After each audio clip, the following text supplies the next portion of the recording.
Новое здание школы в селе Дутово Вуктыльского района откроется уже в этом году. Строительство обошлось бюджету в 150 миллионов рублей. При этом в новом здании разместится еще и детский сад. Из Дутова передает Павел Королев.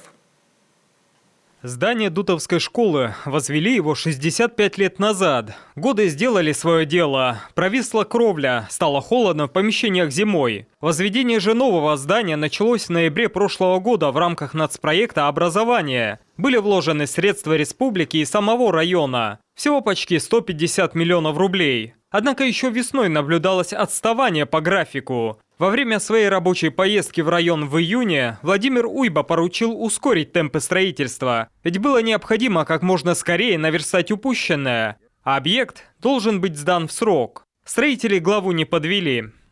Строители школы нам построили такую новую, светлую, со всеми современными технологиями школу. Теперь мы все ждем с нетерпением, что наши дети пойдут в новую школу. И осталось совсем немного ждать. Новая школа рассчитана на 60 учеников, еще 20 запланировано для дошкольной группы. Строительство близится к завершению. Остались отделочные работы. Строители гарантируют, детям в новых классах будет тепло и комфортно.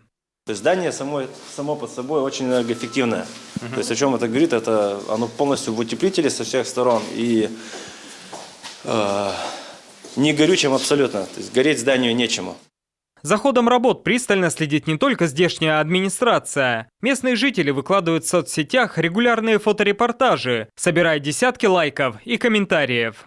Отклик от населения очень хороший, даже от тех людей, которые уже давно не живут в Дутово, но очень переживают за нашу новую школу, когда ее уже запустят, и всегда контролируют и очень хорошо комментируют. Даже делают подсказки, чтобы там было бы сделать хорошо. О том, что в новой школе будет доступно, здесь и не мечтали. Центральное отопление, водоснабжение, будут даже душевые. А еще новая мебель и оборудование. Процент строительной готовности составляет 85%. Кроме строительства мы еще закупили практически уже все оборудование для спортивного зала, для медкабинета, для кабинетов технологий, пищеблока, для дошкольной группы на сумму более 7,5 миллионов рублей. Завершение строительства намечено на ноябрь. Задержек в работе, уверяют строители, быть не должно. А уже в декабре новая школа откроет свои двери для учеников и дошколят, которые уже ждут долгожданного переезда.